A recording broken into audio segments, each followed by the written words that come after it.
Olá pessoal, tudo bem? Estamos de volta para mais uma live hoje, né? Estamos nessa maratona de lives. Essa vai ser minha maratona, minha live número 146. E eu vou ter a oportunidade de fazer essa live com uma figura muito gente boa. Eu conheci, né, na Faculdade de Direito da UFBA, onde ele foi aprovado no concurso para professor titular, né, de Direito Civil, é meu colega, e o contato com ele tem sido sempre excelente, né? É o professor Leandro Cunha, que, como eu disse, é o professor titular de Direito Civil da Faculdade de Direito da Universidade Federal da Bahia, onde ele atua hoje como professor titular. E eu posso dizer, sabe, às vezes a gente, quando espera a figura ou falar do professor titular, a gente às vezes pensa alguém que é, sabe, cheio de frescura, com uma empáfia, uma arrogância, assim, sabe, que cria uma distância. E ele não, um cara absolutamente do bem, gente boa mesmo. Estou esperando ele entrar aqui, eu liguei aqui para ele, mas estou deixando aqui, talvez ele já tenha entrado e aqui solicitou, entrou aqui, mandar. Então não sei se ele viu aqui a minha descrição, mas eu falo de novo, ou vai ficar gravado mesmo, tudo vai ficar salvo, né? Olá, figura rara aqui.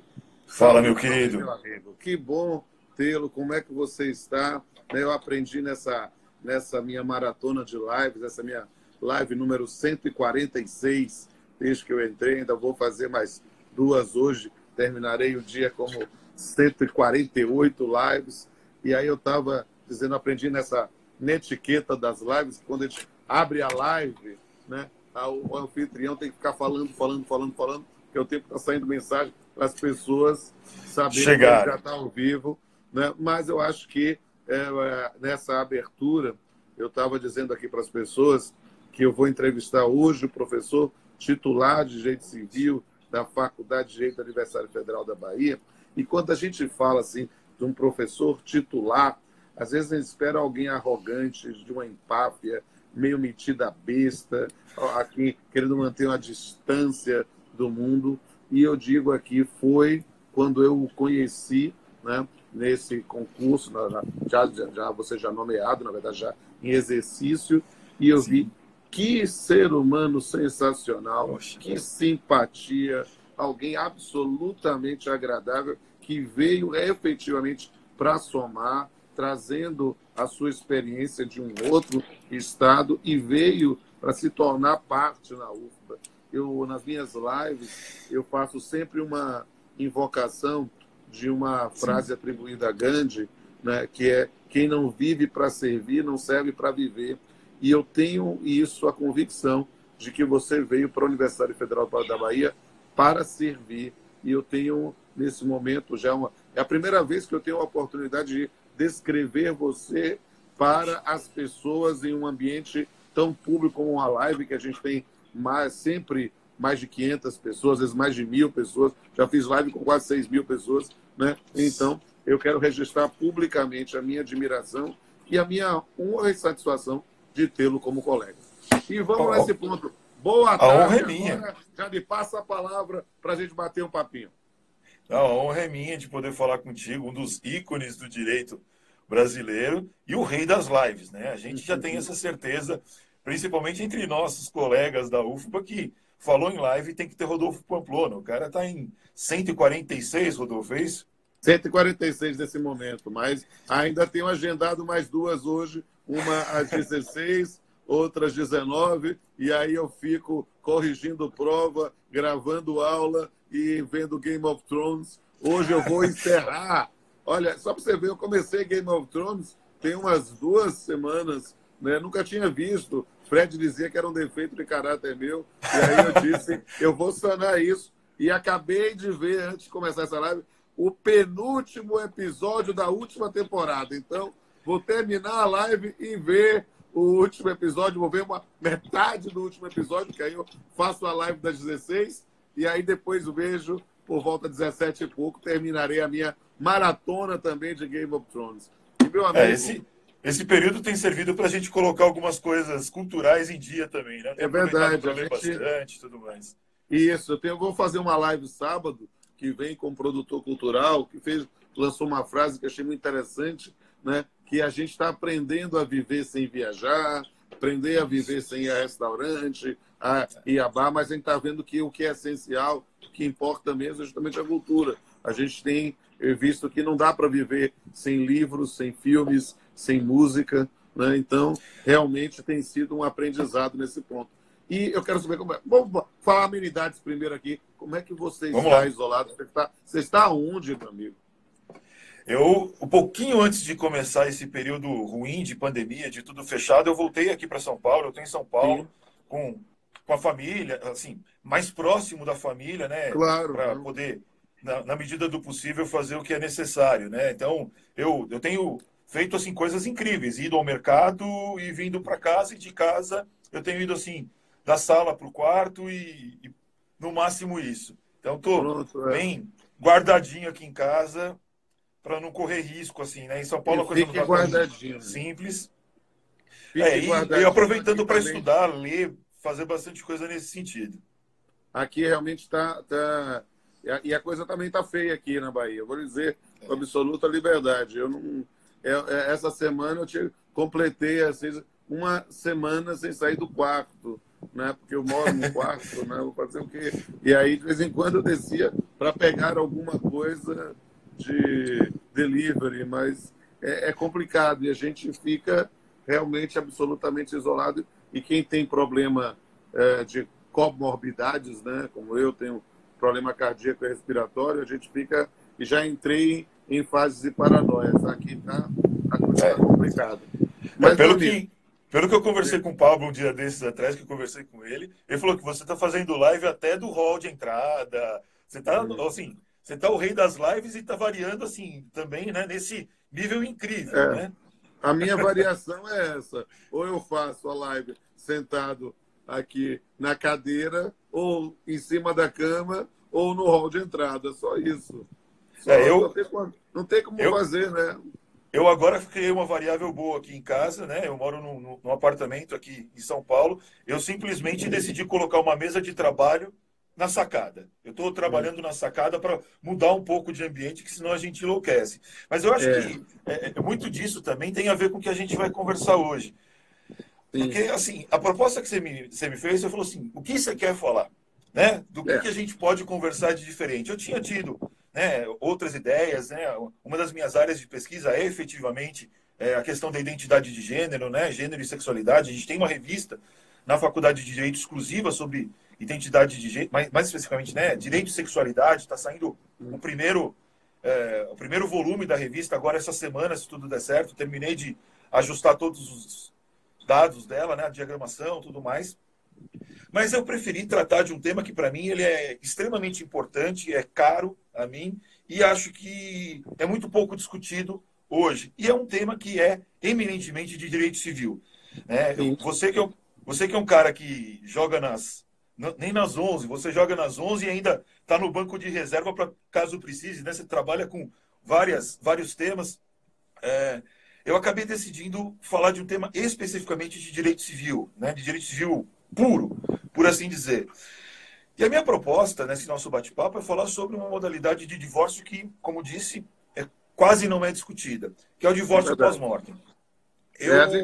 Quando eu fiz a postagem do card, né, vamos falar sobre divórcio pós-morte, achei muito interessante um comentário. A pessoa pensa, rapaz, o cara é tão ruim que mesmo depois de morto, não queria se divorciar. Eu disse assim, rapaz, estou curioso, mas aí eu vou bater esse papo e aprender um pouquinho. Quem sabe vou até falar com o Pablo, vou incorporar esse debate lá no livro de divórcio da gente, né? A próxima edição eu já incorporo, abro um capítulo, um tópico, ou no máximo, ou no mínimo, um rodapé para fazer. Confiram a live no canal do YouTube.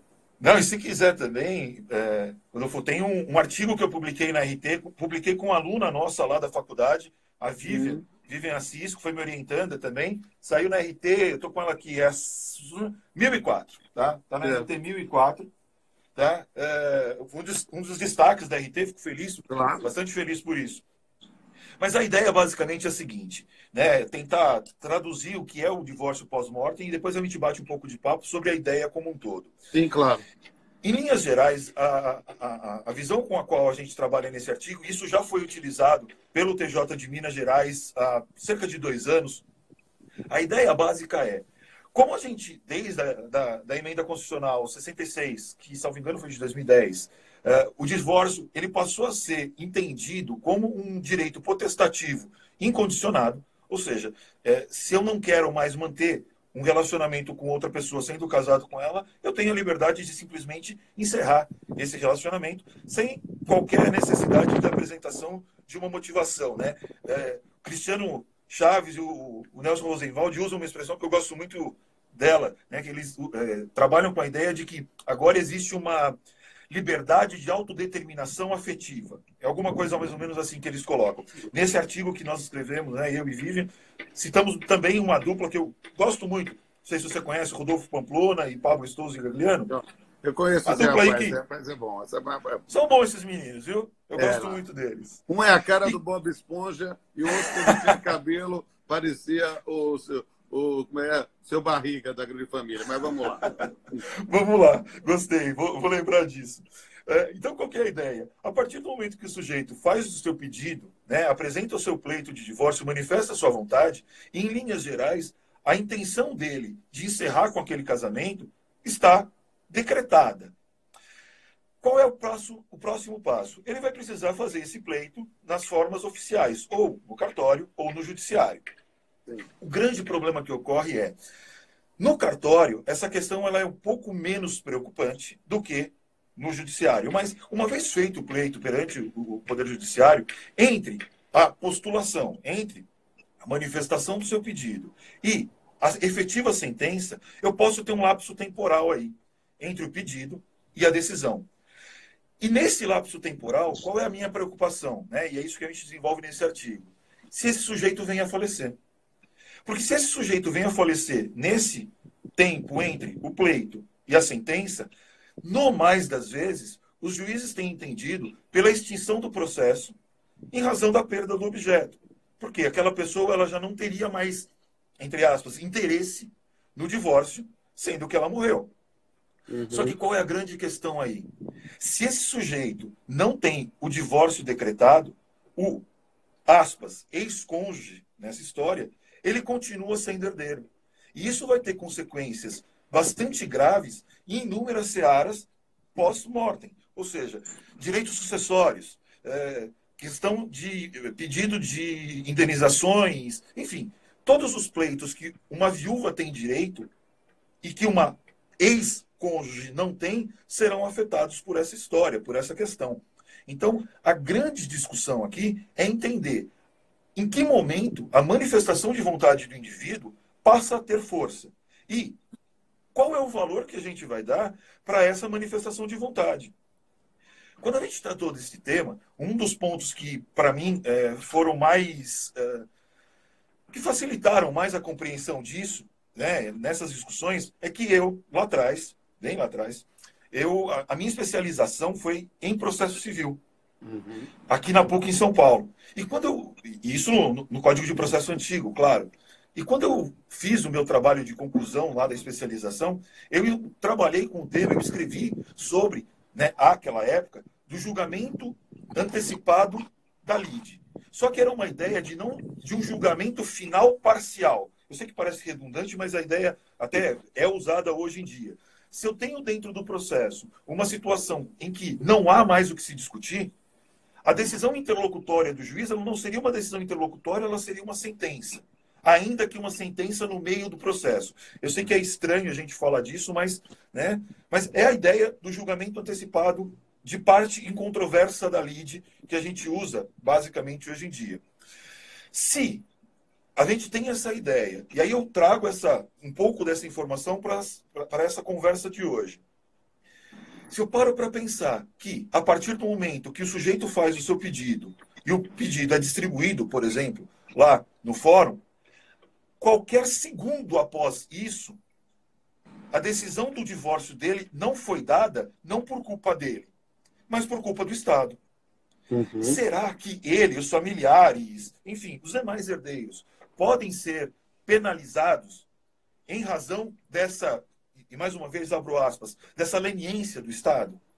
E aí qual que é a ideia? Qual é a analogia que eu uso para tentar trazer uma demonstração de que essa possibilidade de que uma morte gere uma retroatividade de efeitos, eu uso como analogia o que a gente tem no Estatuto da Criança e do Adolescente quando fala de adoção. Uhum. Lá no ECA, quando se fala de adoção, se o processo de adoção já iniciou e o sujeito vem a falecer no período do processo de adoção, a sentença de adoção, salvo engano, o artigo 47 do ECA, essa sentença de adoção, ela retroage a data da morte para que esse filho adotivo venha a ser considerado herdeiro. Então, a gente já tem no nosso ordenamento outras situações em que isso pode ser discutido, em que essa história, né, essa questão, ela é visualizada. Então, penso eu que é uma questão extremamente importante, que ela tem reflexos em direitos sucessórios muito graves, e que, no mais das vezes, as pessoas não dão atenção. Se a gente parar para pensar que hoje, na realidade que a gente está vivendo, muitos juízes, dependendo da comarca, é claro, né, de toda uma configuração, acabam deixando a discussão de um pleito de divórcio para um segundo momento, sendo que existem outros pleitos que, se a gente for fazer uma análise comparativa, seriam pleitos mais urgentes do que um pedido de divórcio. Então, assim, em linhas bem gerais, a ideia seria essa, né? A gente tem alguns requisitos que entendemos que sejam adequados, mas em linhas bem gerais, a ideia é mais ou menos essa. Eu achei fascinante. E o que eu acho? E aí, encare isso como um grande elogio também. Eu achei que, na verdade, o título, né, acabou sendo, digamos assim, uma grande jogada de marketing. Porque é sensacional. Porque, teoricamente, não é um divórcio pós-mortem.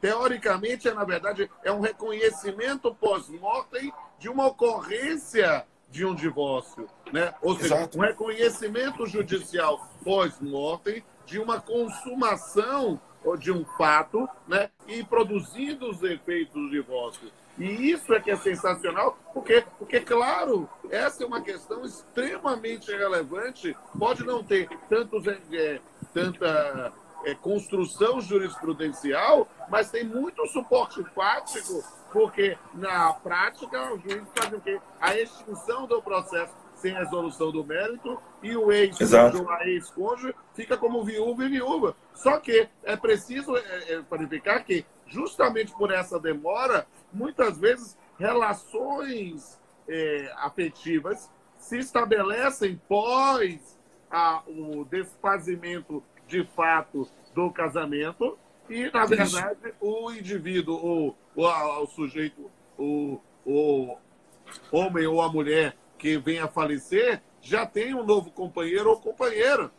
E, nesse ponto, o que é que a gente tem nessa circunstância? A necessidade de um reconhecimento retroativo do divórcio, já que a manifestação da vontade já foi feita, né? E, Exato. nesse ponto também, para um reconhecimento pós-mortem de uma união estável, já que o casamento não pôde ser realizado porque ainda estávamos casados, ainda estava formalmente casado. É uma questão que é juridicamente extremamente relevante.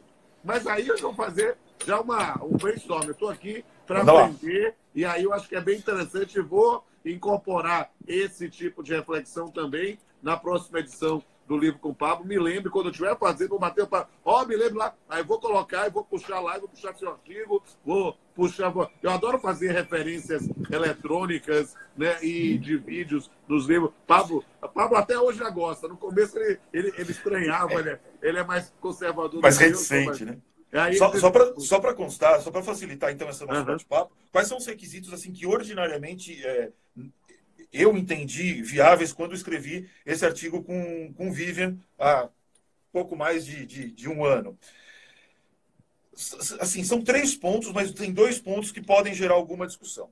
O primeiro ponto é se há necessidade de um pleito judicial já formulado, tá? Ou então se basta qualquer manifestação inequívoca desse sujeito, ainda que não seja judicial? Tá? Esse é o primeiro ponto. Essa pergunta digamos assim, a pergunta de um milhão. Crucial.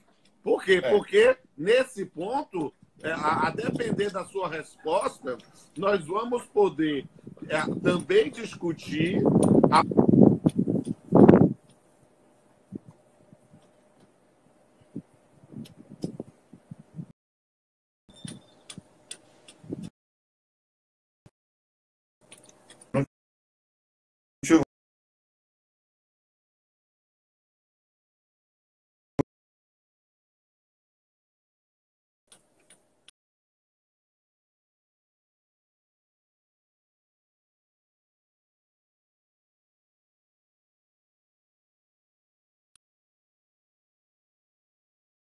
Você que travou nessa.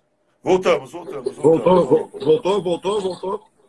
ótimo. Não, eu não sei, eu fui ver aqui. Não sei se foi aqui ou foi aí. Aqui. Eu acho que era você, mas vamos lá. Não tem problema, estamos de volta. Vou tentar transferir aqui. Vamos lá. Então, a última parte que eu vi estava tratando exatamente da questão da necessidade ou não do pedido já ter sido formulado. Formulado, seja judicialmente ou extrajudicialmente. Por quê? Porque se superarmos essa questão, e aí eu quero aprender isso com você, qual é a questão sensacional?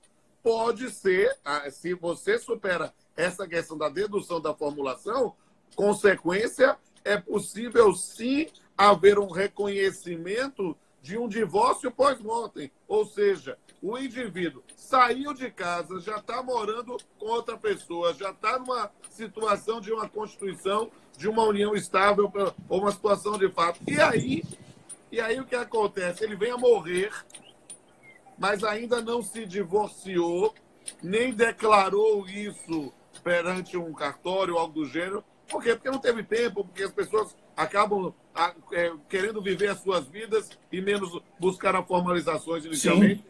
E aí, nessa circunstância, a gente teria que ver ou uma constituição de uma união estável com um casamento ainda formalmente válido, ou a gente vai fazer um divórcio pós-mortem e um reconhecimento de uma união estável pós-mortem. Porque a pergunta de 1 milhão é justamente por causa desses efeitos jurídicos. Siga aí. Eu estou só analisando, estou fazendo como se fosse avaliação de tese.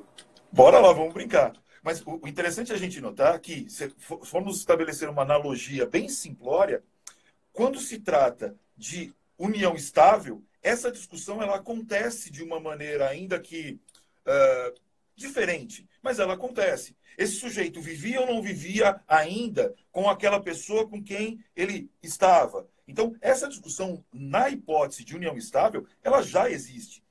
Em razão do formalismo inerente ao casamento, essa discussão ela ganha outros contornos. E aí a grande preocupação eu particularmente entendo que se existir o pleito judicial, se eu tenho processo em andamento, é indiscutível o segundo elemento necessário para a caracterização dessa ideia que eu estou postulando aqui nesse nosso bate-papo, que é exatamente a vontade inequívoca e manifesta. Se houve o pleito, há vontade manifesta e inequívoca de dissolução desse casamento. Agora, se não houve o pleito, eu penso que, dependendo das provas que forem trazidas aos autos, eu posso conseguir, através dos herdeiros, obviamente, nesse caso, demonstrar essa situação. É claro que a gente teria uma série de discussões de natureza processual, se os herdeiros teriam interesse ou não nesse pleito, se eles poderiam pedir a dissolução do casamento em nome do falecido, já que o falecido não o fez. Então, vão ter outras questões de cunho processual para a gente analisar. Mas, num primeiro momento, eu tendo a te dizer que, na minha visão, vontade manifesta e inequívoca demonstrada, ainda que de forma extrajudicial, tem que ser validada, tem que ser valorizada. Porque eu lembro das minhas aulas lá atrás, do doutorado com a professora Maria Helena Diniz, e ela dizia alguma coisa mais ou menos assim, que o que difere o ser humano do resto das coisas do mundo é a capacidade de manifestar vontade qualificada. E quando o indivíduo diz que ele não quer mais se casar, ele manifesta uma vontade qualificada. E eu não posso retirar esse elemento, que é o mais humanizante do ser humano, ainda que pareça redundante, eu não posso ignorar esse elemento. Se ele manifesta vontade inequívoca por qualquer meio, acredito eu que poderíamos pensar nessa hipótese. Mas aí entendo também que teríamos outros elementos a serem analisados de natureza processual. Mas, havendo processo, no meu entender, a questão é inconteste, por assim dizer. E aí a gente tem o terceiro elemento dessa minha conversa contigo, que é até que momento retroage essa manifestação, essa sentença. Se essa sentença ela retroage à data da morte, se essa sentença ela retroage, ou então, eu entendo no primeiro momento que é a data da morte, mas eu tenho uma outra variável que também me traz uma preocupação. Acho que vai antes, porque se a gente a manifestação de vontade, o ajuizamento com a manifestação de vontade, ou digamos assim, o protocolo no cartório ainda em apreciação, eu tenho efetivamente uma manifestação em vida da intenção de se divorciar. Ou seja, eu posso ir antes da morte, sim. E aí eu vou fazer algo que eu acho que a gente não deve fazer em público, mas como a gente está batendo papo só nós dois aqui, né? É só um brainstorm nosso. Sim. Aí vem uma preocupação minha com relação a essa ideia que a gente está batendo papo. O meu medo é, será que eu vou poder comprovar essa manifestação de vontade por meio de testemunhas? Porque aí o risco de uma fraude ele acaba sendo maior. Ou seja, aí a minha próxima preocupação é quais são os elementos probatórios que eu vou poder me utilizar para essa discussão. Um vídeo mas aí, no YouTube... aí, na verdade, querido, a gente tem que separar mesmo. Separar a discussão, porque uma é a ideia, e aqui é a expressão mesmo, a ideia de uma manifestação inequívoca. Isto. Segunda questão, como é que se comprova que há uma manifestação inequívoca? Então, sem sombra de dúvida, a possibilidade de ser anterior à morte está facinho no reconhecimento pelo ajuizamento com a declaração da vontade. Agora, quando eu não tenho esse elemento, eu vou ter uma situação mais complexa. Por quê? Porque nesse momento aí eu vou ter que efetivamente formar todos os meios admitidos em direito para fazer isso. E aí é porque, como eu falei, a questão se é necessário ou não a manifestação em juízo ou em cartório, ainda que não aperfeiçoada, se torna a pergunta de 1 milhão. É por causa disso. A minha ideia, em linhas gerais, ela passa pela seguinte perspectiva. A manifestação de vontade inequívoca ao pleito judicial, a partir daquele momento, na minha visão, é inquestionável que eu vou discutir divórcio, não a figura da viuvez. Ponto. Na minha visão, isso é muito claro.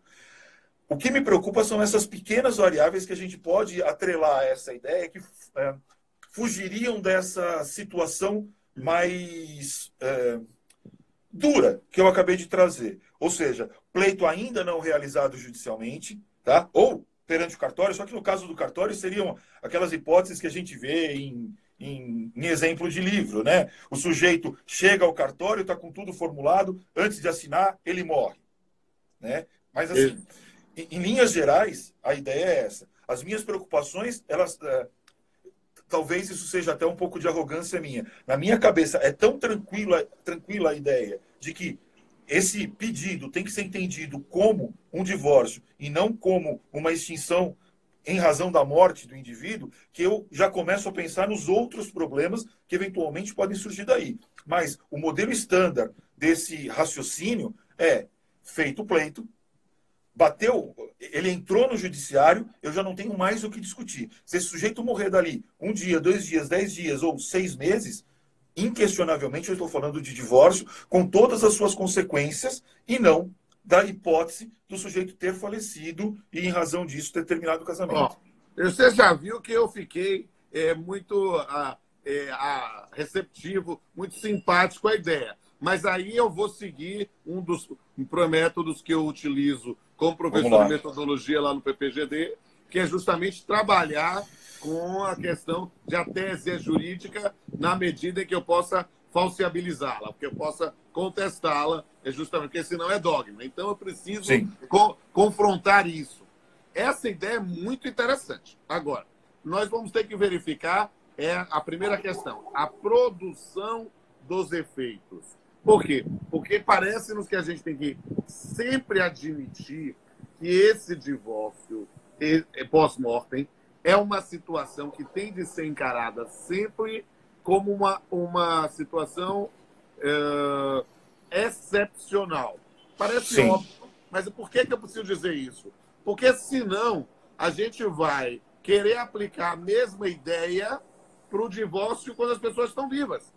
E aí, porque a questão complexa? Por quê? Porque enquanto está tramitando o divórcio, pensando no processo judicial mesmo, as pessoas estão estabelecendo novas relações jurídicas, estão mantendo contato com terceiros. A gente vai discutir a questão da autorização parental, antiga outorga uxória. A gente vai discutir e isso realmente, para efeito da celebração de negócio jurídico. Relação jurídica do jeito material é muito levado em consideração. Sim. E aí perceba, olha só que coisa eu vou fazer em provocação.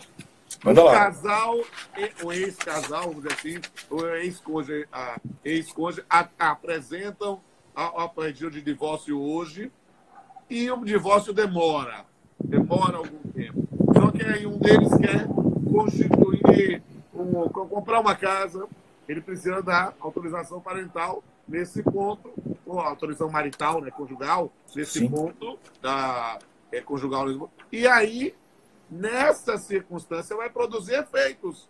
Precisa, de fato, fazer isso. Para estabelecer um financiamento, para estabelecer alguma outra... E aí, nesse momento, ele celebra efeitos, celebra negócio jurídico com terceiros.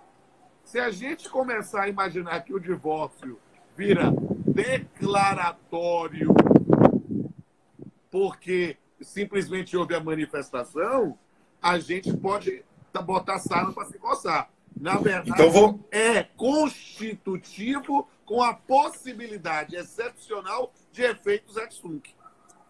Então eu vou criar mais um problema nesse nosso bate-papo. Vamos embora. Se eventualmente... E aí eu tô um passinho... Eu tô saindo um tiquinho dessa nossa discussão do divórcio pós-mortem em si. Mas imagine o seguinte, que o sujeito ele venha a ter uma dificuldade na realização de um dado negócio jurídico porque há a imposição da outorga marital. Sim, outorga marital. Certo? Ótimo. Essa outorga marital... Eu gosto mais de conjugal do que marital. Tá. Depende do livro que a gente busca. Mas vamos lá. Vai. Antiga outorga uxória, fica mais fácil. Mas imagine que o negócio não saia, o negócio não aconteça, ou tenha alguma dificuldade nesse negócio que gere um prejuízo em razão da falta da outorga. E essa falta da outorga se deu simplesmente porque o judiciário não proferiu a sentença. Ou seja, imagina que fosse um pedido de divórcio, um pleito de divórcio consensual, fez o pleito, está lá no judiciário, ainda não foi assinado por qualquer motivo que seja. Ele perde esse contrato, ele tem um problema financeiro em decorrência disso. Não haveria possibilidade de responsabilidade civil do Estado? Aí a gente vai discutir responsabilidade civil do Estado por uma negativa de prestação jurisdicional. Né? A gente vai ter que vai ser uma ampliação nesse ponto. E note como isso vai ser interessante. Por quê? Porque isso pode efetivamente acontecer, porque os ex-cônjuges não mantêm mais relação, não mantêm mais uma vida social ou digamos assim, um mínimo de convívio civilizado. Sim. E não querem mais, ou estão com medo de dar a autorização e, de repente, o homem morre, ou a mulher morre e a dívida fica com ele. É possível, isso é plenamente possível. E aí, como é que a gente vai fazer? Estou na provocação, estou aqui só testando a tese. Então, vamos lá. Siga o próximo passo das minhas insanidades. Por quê? Por quê? Que a decisão da separação, no caso específico, né, do divórcio, por que a decisão do divórcio ela não é incontinente tão logo o pleito seja formulado. Se tecnicamente, e aí, Vossa Excelência não fique bravo com a minha manifestação, a atuação cognitiva do juiz numa ação de divórcio, ela é mínima, né? Ainda mais dentro da realidade que a gente tem hoje, em razão da emenda 66, é feio o que eu vou dizer, mas eu sou obrigado a dizer. A atividade do juiz num divórcio, pensando no divórcio em si, não estou pensando nas consequências de alimentos para filhos ou coisa que valha. Para o divórcio, a atividade do juiz é meramente confirmador daquele ato. Mas, ó, veio com os documentos. Você conhece meu livro com o Pablo. Eu e Pablo fomos as primeiras pessoas no Brasil a falar de tutela antecipada do divórcio. Por quê? Porque, perceba, é uma tutela antecipada parcial. Por quê? Porque nesse ponto há as questões pendentes, especificamente pensando sobre guarda, sobre nome, sobre partilha, alguns aspectos. Mas o divórcio em si, tranquilamente poderia ser feito. O problema é que as pessoas têm nostalgia de legislação revogada e saudade de doutrina superada. E ficam travando. Né? Mudar, se o direito é o último vagão do trem da história, a atuação jurisdicional, muitas vezes, é a última cadeira lá do vagão. Desse vagão. As pessoas aprenderam a fazer de uma forma. Quando veio a emenda 66, as pessoas disseram que eu era maluco quando falavam de tutela antecipada. E hoje está tranquilo. As pessoas, tranquilo, dá para fazer. Mas quando veio a emenda 66, as pessoas disseram, Pamplona tá achando que a justiça comum é como a justiça do trabalho. Dá para fazer? Não, dá para fazer. É poder judiciário da mesma forma. Assim. É bom fazer parte do bloco dos malucos. Eu não tenho o menor problema com isso. O tempo mostra que nem sempre o bloco dos malucos está errado. Só que a minha única preocupação com relação a essa hipótese da tutela antecipada é que, em uma dada medida, para que seja proferida essa decisão, isso tem que chegar na mão do juiz, ele tem que ter tempo, tem que estar lá dentro da quantidade de decisões que ele tem que proferir para que ele profira. A minha pergunta é, por que, já que a gente fala tanto da retirada da judicialização, né, de tornar as decisões mais céleres, por que não existe dentro do Código de Processo, e aí já antecipo aqui, que é uma das minhas ideias, né? Estou tentando elaborar um projeto de lei exatamente nesse sentido. Mas por que, quando se fala em divórcio, o pleito de divórcio, ele, quando formulado, ele já não, ao ser recebido no judiciário, ele já não sai imediatamente com uma decisão que o divórcio está deferido, ainda que seja de maneira provisória, temporária, mediante uma confirmação posterior. Não me importa o nome que vai se dar a isso. Mas para que, de novo, a manifestação de vontade do indivíduo efetivamente tenha valor. Para que uma burocracia, para que uma instrumentalização desnecessária não venha retirar o valor da manifestação de vontade em si. Porque, eu repito uma coisa que para mim é preponderante. Por mais que a gente discuta o efeito para o casal em si do divórcio, que para o casal não vai fazer a menor diferença. Eles já estão separados, de fato.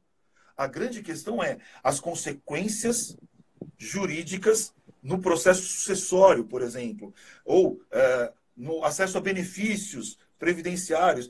Então a gente vai ter consequências sérias em razão disso. Tá?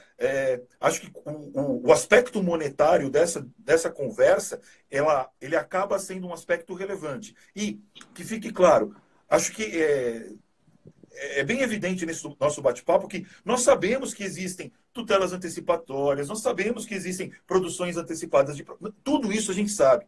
Só que o caso que a gente está tratando não é aquela situação em que o sujeito vislumbra a possibilidade de um problema. Não, ele pleiteou o seu divórcio, ele fez o seu pedido de divórcio e aconteceu uma fatalidade.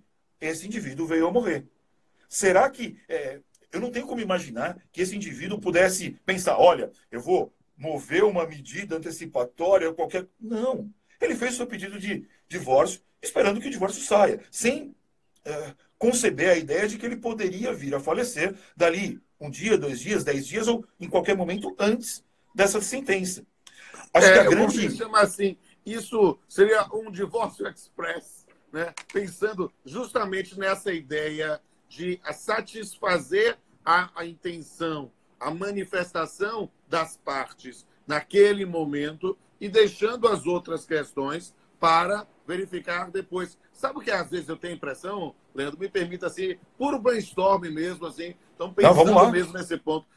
O que é que acontece? Letra A. Nós temos ainda muita resquício cultural do casamento indissolúvel. Né? Quando a gente pensa, eu nasci em 72, né? Divórcio no Brasil só em 77, depois de uma emenda constitucional, porque o Estado era laico, mas toda... Que quase não passou. Que quase não passou, né? E passou, inclusive, numa coisa que a gente em aula de direito de família conta quase como piada. Fizeram lá o divórcio admitido. Só um divórcio. Não pode divorciar de ver 2 vezes, não se casar. Alguns, porque foi algo ridículo que precisou ser negociado para poder passar o divórcio no Brasil. Mas que, obviamente, foi superado. Mas, nesse ponto, o que é que a gente tem nessa linha? Uma cultura ainda de que o divórcio é uma falência da família ou algo do gênero, quando muitas vezes o divórcio é justamente... Eu me lembro quando o IBDFAN apresentou a proposta e tornou, as pessoas queriam chamar de PEC do divórcio, e eu dizia, não é PEC do divórcio, é PEC do amor.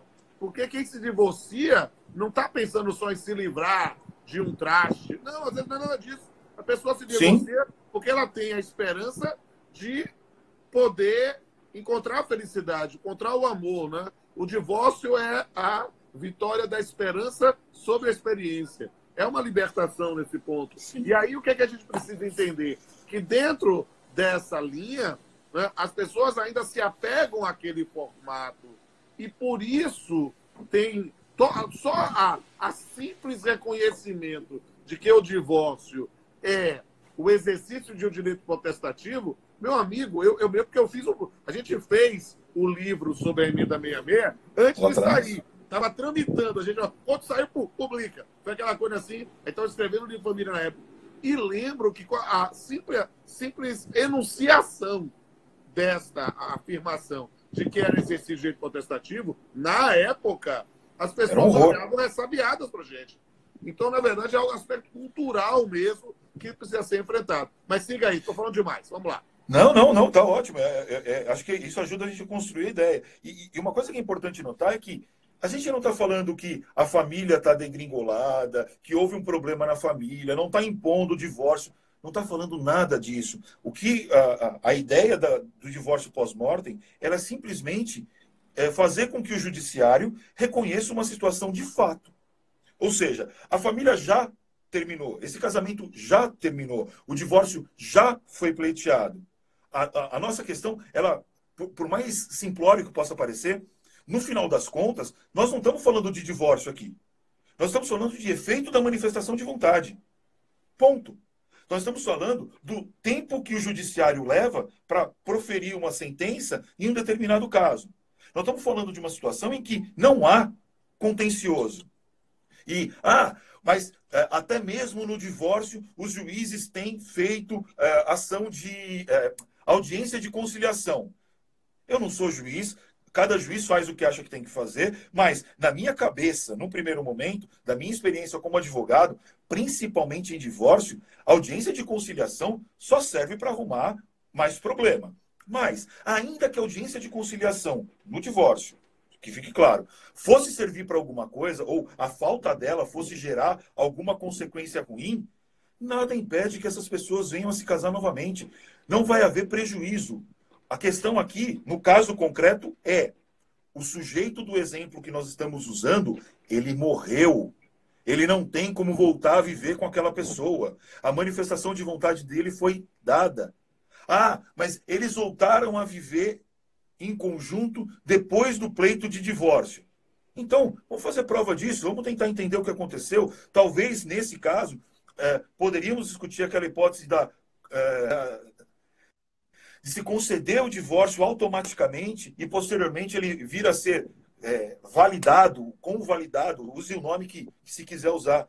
A minha preocupação já que se fala muito de família nesses momentos, há quem pense numa série de elementos atrelados à família, será que nessa história, quem pensa na família está pensando que essa condição da manutenção desse casamento, mesmo com o pleito já tendo sido formulado, prejudica os filhos daquele sujeito e beneficia um cônjuge que a gente, pelo que a história que nós estamos criando, né, diz, já tinha se manifestado que não queria se manter numa relação com aquela pessoa, já que é para a gente pensar em proteger família, né, se essa vier a ser uma das condições a ser analisadas, ainda que eu não concorde com o termo, que se proteja mesmo a família, que se dê aquilo que é de direito a quem merece. Se essa pessoa, no exemplo que eu estou criando, esse cônjuge sobrevivente, for mantido como cônjuge, ele vai ter direitos e, eventualmente, o acesso dele a esse patrimônio vai diminuir o acesso dos filhos a esse patrimônio, vai diminuir o acesso dos pais desse indivíduo falecido ao patrimônio. Então, eu tenho um pouco de restrição com essa discussão que, eventualmente, a gente tem que tratar de, não, é necessário se proteger a família. Se o sujeito já fez o pedido dele de que não quer se manter casado, que família se quer proteger? Exatamente. Por que eu tenho que proteger a ideia a é proteger família e não a os família filhos? mesmo, os filhos, aqueles que estão fazendo. E essa é a questão, o desfazimento de famílias. Porque, na verdade, aí a gente tem que ampliar muito os horizontes mesmo, porque, na verdade, a gente precisa aprender. Se todo mundo sobrevive, na verdade, a gente não tem mais que pensar nessa família nuclear que se desfez e fez uma outra família nuclear. Na verdade, as relações continuam, né, em famílias mosaico, ou, na verdade, em famílias com polinúcleos, vamos dizer assim, polinucleares, né, com vários núcleos, porque estão os filhos de um lado, uma nova relação no outro, os filhos de outro casamento, a gente pode construir isso. E aí, quando as coisas conseguem se fazer de forma civilizada, conversando, ótimo. Mas quando não dá, que é muito comum. O que se há de fazer? A ideia da produção dos efeitos em função da declaração de vontade. Não tenho dúvida. Leandro, eu preciso dizer uma coisa. O papo está tão bom que a gente não percebeu. Estamos falando há 48 minutos. Então, bota os tópicos aí que você quer que eu fale, eu falo. Não. Tem que ir para o remate. Não, são os dois malucos conversando mesmo, eu acho que é assim que funciona. Eu acho que os tópicos principais a gente já levantou. Só uma consideração sobre esse último ponto que você estava falando, e aí é uma manifestação absolutamente pessoal minha. Uma coisa que me incomoda muito nas discussões, principalmente quando a gente discute direito de família, segundo uma posição um pouco mais tradicionalista, é que se fala muito em proteção da família, como se a família fosse exclusivamente os cônjuges. Né? Usando a visão clássica lá, o marido e a mulher. Só que proteção da família, muito mais do que proteger a família, visão, né, horizontal, é proteger os filhos. Eu não posso esquecer que tem um preceito constitucional que muitas vezes é amplamente ignorado nessa conversa, que é a proteção da criança e do adolescente. Porque muitas vezes esses filhos são crianças ou adolescentes. Se eu não errei aqui na minha lembrança, a Constituição, quando fala da proteção das crianças e dos adolescentes, ela até usa uma expressão que eu acho interessante, por assim dizer. Que ele diz que a criança e o adolescente tem proteção especial. Né? Não é uma proteção. Não é uma proteção. É uma proteção que tem um elemento extraordinário. Mas, nas discussões de direito de família, principalmente quando a gente tem essa figura de um debate com uma visão um pouco mais clássica, parece que os filhos eles têm uma menor valia em relação ao cônjuge.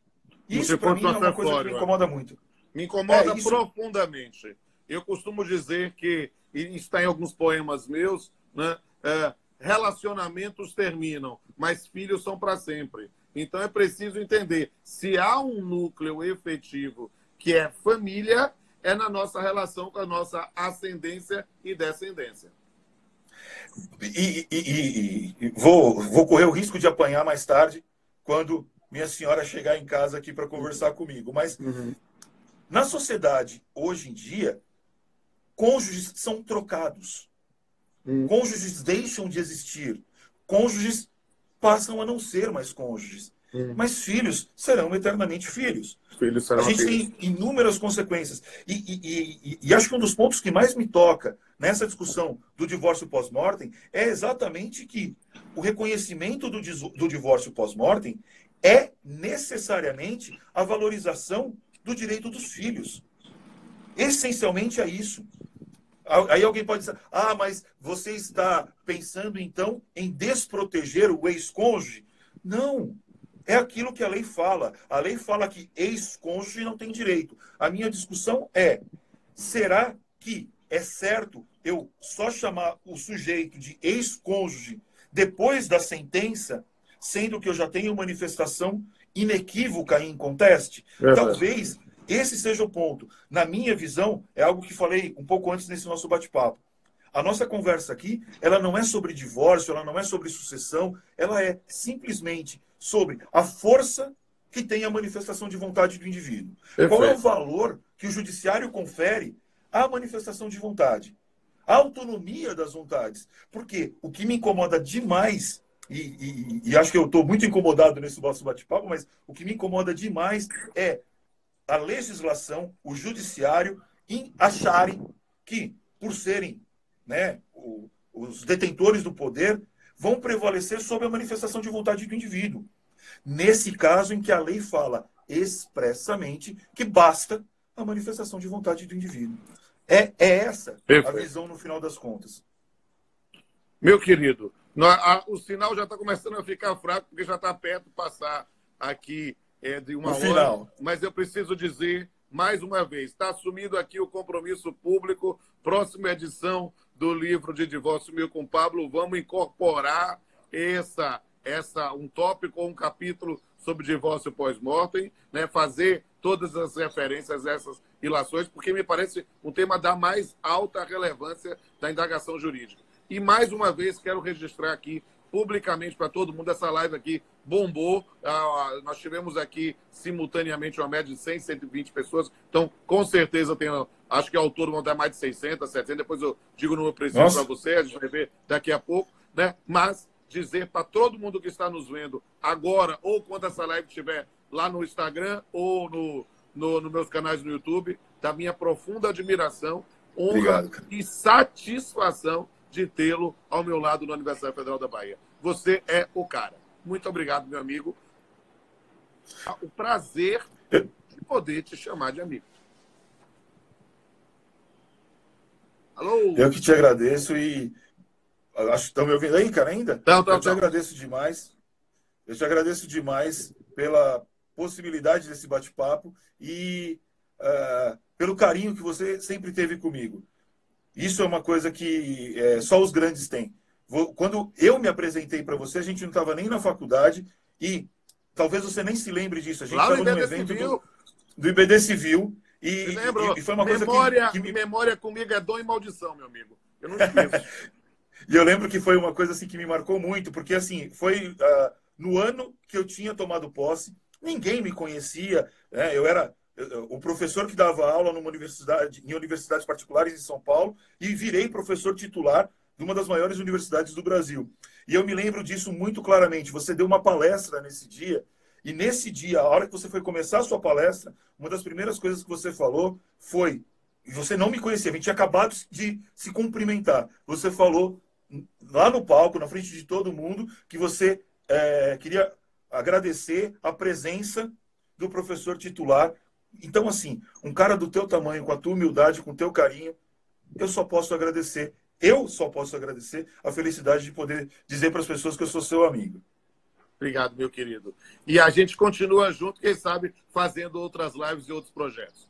Vou aqui e dizer para o pessoal, olha, todo mundo que deve ter se apaixonado aí pelo professor Leandro Cunha, siga aí no Instagram, siga Leandro Cunha e siga também o grupo dele de Direito e Sexualidade, que é lá no grupo de pesquisa da faculdade, do nosso programa de pós-graduação, na Faculdade de Direito da Universidade Federal da Bahia. Me siga aqui no Instagram também, R. Pamplona Filho, e também nos canais do YouTube, canal Pamplona e canal Papiano com Pamplona, para onde esse vídeo também vai estar disponível. Você pode usar à vontade, Leandro, também, para disponibilizar para os seus orientandos. Um abraço a todos. Legal. E só para terminar, Rodolfo, quem quiser, hoje ainda, daqui a pouco eu tenho uma atividade lá da faculdade, né, que eu estou fazendo, falando sobre herança virtual com a professora Ana Carolina Brochado. Tá? Então, gente muito boa, gente muito boa. Manda um beijo para ela, que eu vou fazer uma live com ela essa semana. Está marcado aí. Vou divulgar daqui a pouco.